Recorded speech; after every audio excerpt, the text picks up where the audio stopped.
Hi hello welcome back. അപ്പം ഇന്ന് മുഹറം 10 നോമ്പുതുറ വിശേഷങ്ങളാണ് കേട്ടോ ഞങ്ങളോടായിട്ട് ഷെയർ ചെയ്യണത്. അപ്പോൾ വീഡിയോ സ്കിപ്പ് ചെയ്യാണ്ട് ഫുള്ളായിട്ട് കാണാം. വീഡിയോ എടുക്കുന്നതുകൊണ്ട് തന്നെ ഞാൻ കുറച്ചധികം നേരത്തെ കിച്ചണിക്ക് വന്നുണ്ട്. ഒരു 3:15 ആയപ്പോൾ തന്നെ വന്നുണ്ട് കേട്ടോ. പുറത്തിപ്പോൾ നല്ല മഴ പെയ്ത് തോർന്നതാണ്. അടുത്ത മഴക്കുള്ള ഒരുക്കമുണ്ട്. വീഡിയോ എടുക്കുന്നുണ്ടെന്നുണ്ടെങ്കിൽ നമുക്ക് സമയം എത്ര തികച്ചാലും തികയില്ല കേട്ടോ. അത്രയ്ക്ക് സമയം വേണം ഈ ഒരു വീഡിയോ എടുക്കലും നമ്മളെ കുക്കിങ്ങും എല്ലാം കൂടെ ഒന്ന് മെയിൻറ്റെയിൻ ചെയ്ത് പോകണമെങ്കിൽ. ഇനിയിപ്പോൾ ഏതായാലും നോക്കി നിന്നിട്ട് കാര്യമില്ല, പണികൾ ഓരോന്നായിട്ട് ഇങ്ങനെ തുടങ്ങിക്കൊണ്ടിരിക്കട്ടെ. കറിക്കുള്ളതൊക്കെ നേരത്തെ തന്നെ കൊണ്ടുപോയി വെച്ചിട്ടുണ്ട്. അതുകൊണ്ട് വേഗം ഈ കറിയെല്ലാം ആക്കിയിട്ടെടുത്താൽ മതി. എനിക്ക് നോമ്പ് തുറക്കുന്ന സമയത്ത് എണ്ണക്കടി കഴിക്കുന്നത് ഭയങ്കര ഇഷ്ടമാണ്. ഹെൽത്തിന് വലിയ നല്ലതൊന്നുമല്ല. അപ്പോൾ ഇന്ന് എന്തെങ്കിലും ഒരു കടി ആക്കണം എന്ന് ഞാൻ വിചാരിക്കുന്നുണ്ട്. അപ്പം ഇറച്ചി പത്തലോ അങ്ങനെ എന്തെങ്കിലുമൊക്കെ ആക്കണം. അപ്പം ഞാനിതാ ഫ്രിഡ്ജിൽ നിന്ന് എടുത്തിട്ടുള്ള പൊതിയെല്ലാം ഞാനൊന്ന് തുറന്ന് നോക്കുകയാണ് അപ്പോൾ എന്താണെന്നുള്ളത്. അപ്പം ഒന്നിൽ ബീഫ് ആയിരുന്നു. അത് പിന്നെ ഇന്നിപ്പോൾ എന്തായാലും ബീഫായിട്ട് കറിയൊന്നും വെക്കണില്ല, ഇനി നാളത്തേക്ക് മാറ്റി വെക്കുകയാണ്. നാളെ വെക്കാമല്ലോ വിചാരിച്ച് ഞാൻ അതുപോലെ കൊണ്ടുപോയി വെച്ചിട്ടുണ്ട്. പിന്നുള്ളത് ആ ചിക്കനാണ്. അപ്പം ഇതിൽ നിന്ന് ഇച്ചിരി ചിക്കൻ നല്ലത് എടുത്തിട്ട് എനിക്ക് ഫ്രൈ ആക്കാൻ വേണ്ടിയിട്ട് എടുക്കണം. ഈ സമയം അന്ന് നല്ല ഉറക്കമാണ് കേട്ടോ. ഓള് തൽക്കാലം നേരം വെച്ചിട്ടാണ് കിടന്നുറങ്ങിയിട്ടുള്ളത്. അപ്പോൾ അതുകൊണ്ട് തന്നെ കുറച്ച് ലേറ്റാവും എണീക്കാൻ. ഓള് എഴുന്നേൽക്കുന്നതിന് മുന്നേ തന്നെ എനിക്ക് എൻ്റെ പണികളൊക്കെ ഏകദേശം തീർത്തെടുക്കണം. ഇറച്ചിപ്പത്തലിനുള്ള ചിക്കനൊക്കെ ഞാനൊന്ന് വാഷ് ചെയ്തെടുത്ത് എന്നിട്ട് ഞാൻ കട്ട് ചെയ്തെടുക്കുന്നുണ്ട്. കട്ട് ചെയ്യുന്നത് എന്തിനാണെന്ന് വെച്ചാൽ വേഗം പെട്ടെന്ന് തന്നെ ഒന്ന് ഫ്രൈ ആയി കിട്ടാൻ വേണ്ടിയിട്ടാണ്. അപ്പോൾ മുളക് പൊടിയും മഞ്ഞൾപ്പൊടിയും ഉപ്പും ഇട്ടിട്ട് നോർമൽ മസാലേനൊന്ന് കായം പറ്റിയിട്ട് വേഗം തന്നെ ഫ്രൈ ആക്കാൻ വേണ്ടിയിട്ട് വെക്കുകയാണ്. ഓരോ പണികൾ വേഗം തന്നെ ചെയ്തുകൊണ്ടിരിക്കുക. അപ്പോൾ ഇതിനി ഫ്രൈ ആവുന്ന സമയം എനിക്ക് ബാക്കിയുള്ള പരിപാടികൾ അവിടെ ചെയ്തുകൊണ്ടിരിക്കണം. ഞാനിപ്പോൾ ഒഴിച്ച എണ്ണ ഒരു 3 ദിവസം മുന്നേ നാസ്തക്ക് പൂരി ഉണ്ടാക്കിയപ്പോൾ അതിനുള്ള ബാലൻസ് വന്നിട്ടുള്ള എണ്ണ ഉണ്ടല്ലോ, അത് ഒഴിച്ചിട്ടാണ് ഞാനിത് ഫ്രൈ ആക്കാൻ വേണ്ടിയിട്ട് നിന്നത്. എന്താ വെച്ചാൽ ഈ ഒരു എണ്ണ ഇങ്ങനത്തെ കാര്യങ്ങൾക്ക് യൂസ് ചെയ്യാണ്ടിരുന്നാൽ പിന്നെ ആ എണ്ണ അങ്ങനെയും വേസ്റ്റായി പോകും. അതുകൊണ്ട് ഇങ്ങനത്തെ ഓരോ കാര്യങ്ങൾക്ക് യൂസ് ചെയ്യാണ്. ഈ സമയം പുറത്ത് നല്ല അടിപൊളി മഴ പെയ്തുകൊണ്ട് നിൽക്കുന്നുണ്ട് കേട്ടോ. ചിക്കൻ അവിടെ ആയി കിട്ടുമ്പോഴേക്കും ഞാനിത് അവിടെ ഉള്ളിലെല്ലാം ഒന്ന് ക്ലീൻ ആക്കിയിട്ട് എടുക്കുന്നുണ്ട്. പിന്നെ അതിനിടയിൽ ചിക്കൻ ഒന്ന് മറിച്ചിട്ടും കൊടുക്കുന്നുണ്ട് കേട്ടോ. ഇത് പിന്നെ വേഗം തന്നെ ആവും, വല്ലാണ്ടൊന്നും സമയമില്ല ഫ്രൈ ആയിട്ട് വരാൻ. മസാല കുറച്ചധികം ഉണ്ടാക്കുന്നുണ്ട്. ഈ ചിക്കന് വേണ്ടിയിട്ട് ഉള്ള അത്ര തന്നെ ആക്കിയിട്ട് എടുക്കുന്നുണ്ട്. അപ്പോൾ 2-3 ഉള്ളി എടുത്ത് ആക്കുകയാണ്. ചിലപ്പം തികയോ എങ്ങനെയൊന്നും അറിയില്ലല്ലോ. പിന്നെ ഈ ഒരു എണ്ണക്കടി ഞാൻ ഫസ്റ്റ് ടൈമാണ് ട്രൈ ആക്കുന്നതും. അപ്പം മസാല നമ്മൾ സമൂസൻ്റെ മസാലനോ അതേമാതിരിയുള്ള മസാലയാണ്. പിന്നെ ഈ ഒരു പരത്തിയിട്ട് എടുക്കണ ആ ഒരു ഇതാണ് എനിക്ക് കുറച്ചൊരു ടാസ്ക്കായിട്ട് തോന്നുന്നത്. ഞാൻ ഇതുവരെ അങ്ങനെ ചെയ്തിട്ടില്ല. ചിക്കനെല്ലാം ഒന്ന് ഫ്രൈ ആയി വന്നപ്പോൾ ഞാനിതാ വേഗം തന്നെ ഒരു പാത്രത്തിലേക്ക് എടുത്തിട്ട് മാറ്റിയെടുക്കുന്നുണ്ട്. കൂടുതൽ സമയം വെച്ചാൽ ചിലപ്പോൾ മൊരിഞ്ഞു പോകും, പിന്നെ അത് ക്രഷ് ചെയ്തെടുക്കാൻ പാടായിരിക്കും. മസാലയ്ക്ക് വേണ്ടിയിട്ടുള്ള ഉള്ളിതാ ഞാനൊരു വേറൊരു പാത്രത്തിലേക്ക് എടുത്തിട്ട് വെക്കുന്നുണ്ട്, ഒരു പ്ലേറ്റിലാക്കി വെക്കുകയാണ്. പിന്നെ ഞാൻ വിചാരിച്ചു ഇനിയിപ്പോൾ കറിക്കുള്ളതും കൂടെ ഞാൻ കട്ട് ചെയ്ത് റെഡിയാക്കിയിട്ട് വെക്കട്ടെ, എന്നാൽ പിന്നെ വേഗം കറിയും കൂടെ വെച്ചാൽ മതിയല്ലോ. പിന്നെയും അതിന് വേറെ ഉള്ളിയും ഇതെല്ലാം തൊളിച്ചെടുക്കണ്ട, ഈ കൂട്ടത്തിൽ തന്നെ ഇതിന് വേണ്ടിയിട്ടുള്ള ഉള്ളിയും കട്ട് ചെയ്തെടുക്കട്ടെ എന്നൊക്കെ വിചാരിച്ചു. അപ്പോൾ 2 ഉള്ളിയും കൂടെ ഞാൻ എക്സ്ട്രാ ക്ലീനാക്കി എടുത്ത് പിന്നെ അതൊന്ന് കട്ട് ചെയ്തെടുക്കുകയാണ്. അപ്പോൾ ഫ്രിഡ്ജിൽ നോക്കുന്ന സമയത്ത് പിന്നെ ഇഞ്ചിയും വെളുത്തുള്ളിയും ഒക്കെ കുറച്ചുണ്ടായിനി ക്ലീനാക്കി വെച്ചത്.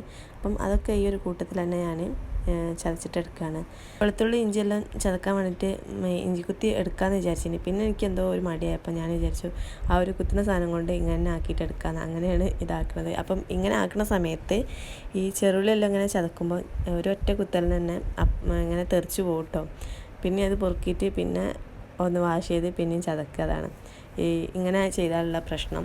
പിന്നെ പച്ചമുളകൊക്കെ കട്ട് ചെയ്യാനുണ്ടായിരുന്നു, അതെല്ലാം കട്ട് ചെയ്തിട്ട് വേറെ തന്നെ ആക്കിയിട്ട് എടുത്തിന്.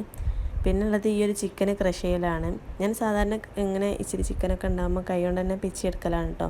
ഇന്നിപ്പോൾ ഞാൻ അതിലൊന്നും നിന്നില്ല, വേഗം തന്നെ ഒന്ന് ക്രഷ് ചെയ്തെടുത്തു. എന്നാൽ ചെറുതായിട്ട് തന്നെ കിട്ടി കഴിഞ്ഞാൽ എല്ലായിടത്തും നല്ല രീതിയിൽ തന്നെ മിക്സ് ആവുമല്ലോ. മറ്റേത് കൈയായിട്ട് ചെയ്താൽ ഇടയ്ക്ക് വലുതാവും ഇടയ്ക്ക് ചെറുതാവും. അപ്പം അത് വേണ്ട വിചാരിച്ചിട്ടാണ് ഞാൻ മിക്സിയിലിട്ടിട്ട് ക്രഷ് ചെയ്തത്. ഞാൻ അതവിടെ മസാല ആക്കിക്കൊണ്ടിരിക്കുന്നുണ്ട്. മസാല എല്ലാം പെട്ടെന്ന് തന്നെ സെറ്റായിനി. മസാല ഏകദേശം സെറ്റാവാൻ നിന്ന സമയത്ത് ഞാൻ അപ്പുറത്തെ അടുപ്പിൽ നമ്മളെ പൊടിക്കുള്ള വെള്ളം കൂടെ വെച്ചിട്ടുണ്ടായിരുന്നു കേട്ടോ. പിന്നെ അതെല്ലാം ഞാൻ അതിൻ്റെ ഇടയിൽ വാട്ടിയിട്ട് എടുത്തിന്. പത്തിരിയൊക്കെ ഇനി വേഗം ആക്കിയിട്ടെടുക്കണം. കുറച്ചധികം തന്നെ ക്വാണ്ടിറ്റിയിൽ പത്തിരി ആക്കിയിട്ടെടുക്കുന്നുണ്ട് കേട്ടോ. എല്ലാവർക്കും വേണ്ടി വരും. പിന്നെ നോമ്പ് തുറക്കുന്ന സമയത്ത് നോമ്പില്ലാത്തവരും വന്നിരിക്കുമല്ലോ. അപ്പോൾ അങ്ങനെയൊക്കെ വിചാരിച്ചിട്ട് കുറച്ചധികം തന്നെ ആക്കിയിട്ടെടുക്കുകയാണ്. പിന്നെ രാത്രി വേറെ ഫുഡൊന്നും ആക്കണമൊന്നുമില്ല. ഞാനിവിടെ പത്തിരി കുഴക്കാൻ വേണ്ടിയിട്ടുള്ള പരിപാടി നോക്കുകയാണ്. അപ്പം കുറച്ചധികം ഉണ്ട് കേട്ടോ. അത് ഞാനിത് ഒരു തട്ടിക്ക് ഇട്ട് കൊടുക്കുകയാണ്. ഇനി അതൊന്ന് തണിഞ്ഞതിന് ശേഷം ഇത് കുഴക്കാൻ വേണ്ടി നിൽക്കുള്ളൂ, അല്ലെങ്കിൽ നല്ല പണി കിട്ടും. ഇപ്പോൾ കുറേ ആയിട്ട് ഞാൻ ഇത്ര ക്വാണ്ടിറ്റിയിൽ ഇതെല്ലാം കുഴച്ചെടുത്തിട്ട്. അപ്പം അതുകൊണ്ട് തന്നെ എനിക്ക് കുറച്ച് പാട് തന്നെയാണ് കേട്ടോ ഇങ്ങനെ കുഴച്ചെടുക്കാൻ വേണ്ടിയിട്ട്. എന്നാലും അഡ്ജസ്റ്റ് ചെയ്തിട്ട് ഞാൻ കുഴച്ചെടുത്തിട്ടുണ്ട്. പത്തിരിക്ക് കുറുമക്കറിയാണ് ആക്കിയത്. അങ്ങനെ എന്താ കറിയൊക്കെ അവിടെ സെറ്റായിന്, എല്ലതും അവിടെ റെഡിയായി. ഇനിയിപ്പം ഈ ഒരു പത്തിരിൻ്റെ ബോൾസ്, പത്തിരി പരത്താൻ വേണ്ടിയിട്ട് ബോൾസെല്ലാം ആക്കി വെച്ചിട്ടുണ്ട്. പിന്നെ പൊടി അവിടെ സെറ്റ് ചെയ്തിന്. അങ്ങനെ പ്രസ്സെല്ലാം അവിടെ കൊണ്ടുവച്ച് പിന്നെ ഞാൻ പരത്തുന്ന പരിപാടിക്ക് നിൽക്കുന്നത്. ഇത് പരത്തുന്ന സമയത്ത് അന്നുവിനെ ഞാൻ പോയിട്ട് ഇങ്ങനെ വിളിക്കുന്നുണ്ട്. സമയം കുറച്ചായിട്ടുണ്ടായിരുന്നു. അപ്പം ഓള് അധികം ലേറ്റായി എണീറ്റ് കഴിഞ്ഞാൽ പിന്നെ ഓള് ഒരേ കരച്ചിലായിരിക്കും. ബാങ്ക് കൊടുക്കുന്നതിന് മുന്നേ തന്നെ വേഗം ഓളെ എണീപ്പിക്കണം. പിന്നെ ഫുഡ് എന്തെങ്കിലും കൊടുക്കണം എന്നുണ്ടായിരുന്നു. അപ്പം അതിന് വേണ്ടിയിട്ട് ഓളങ്ങനെ വിളിക്കുന്നുണ്ട്. ഓള് എണീക്കാനേ കൂട്ടാക്കുന്നില്ല. പിന്നെ ഞാൻ വിചാരിച്ചു ഇനിയിപ്പം നിർബന്ധിച്ച് എണീപ്പിച്ച് കഴിഞ്ഞാൽ കരഞ്ഞ് എൻ്റെ ബാക്കിയുള്ള പരിപാടിയൊന്നും നടക്കില്ല. അതുകൊണ്ട് അങ്ങനെ പത്തിരിയൊക്കെ ചുട്ട് സാവധാനം വിളിക്കുക വിചാരിച്ചു. പിന്നെ ഓളെ തന്നെ എണീറ്റ് വന്നിട്ടുണ്ട്. അങ്ങനെ ഇതാ പത്തിരിയെല്ലാം പരത്തി ചുട്ട് കഴിഞ്ഞിട്ടുണ്ട്. ഇനിയുള്ള പരിപാടി എന്താണെന്ന് വെച്ചാൽ മാവ് കുഴക്കലാണ്. അതായത് ഈ ഒരു ഇറച്ചിപ്പത്തിലിനുള്ള മാവ് കുഴച്ചെടുക്കണം. അപ്പോൾ ഞാൻ മൈദപ്പൊടിയും അതുപോലെ ഗോതമ്പ് പൊടിയും കൂടെ കൂട്ടിയിട്ടാണ് എടുക്കണം കേട്ടോ. ചില ആൾക്കാർ ഗോതമ്പ് പൊടിയിൽ മാത്രം മൈദപ്പൊടിയിൽ മാത്രം ആക്കിയിട്ട് എടുക്കുന്നവരുണ്ട്. പിന്നെ ചിലർ രണ്ടും കൂടെ കൂട്ടിയിട്ട് അങ്ങനെ എടുക്കുന്നവരുണ്ട്. ഞാൻ രണ്ടും കൂടെ മിക്സ് ചെയ്തിട്ടാണ് എടുക്കുന്നത്. അപ്പം അതൊന്ന് ഞാൻ കുഴച്ചൊന്ന് സെറ്റാക്കി പിന്നെ കോണ്ടർ ടോപ്പ് മേലാണ് കേട്ടോ ആക്കിയിട്ട് എടുക്കുന്നത്. അങ്ങനെ കത്തി വെച്ചിട്ട് ഞാൻ ഈക്വലായിട്ട് ഇങ്ങനെ കട്ട് ചെയ്തെടുക്കുന്നുണ്ട്.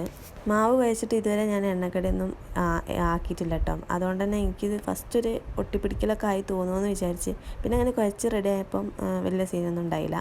അന്നുവിന് ഈ മാവേറ്റി ഒന്ന് കളിക്കാൻ വേണ്ടിയിട്ട് ഓള് ചെറിയൊരു പീസ് എടുത്തിട്ട് പോയിന് കേട്ടോ.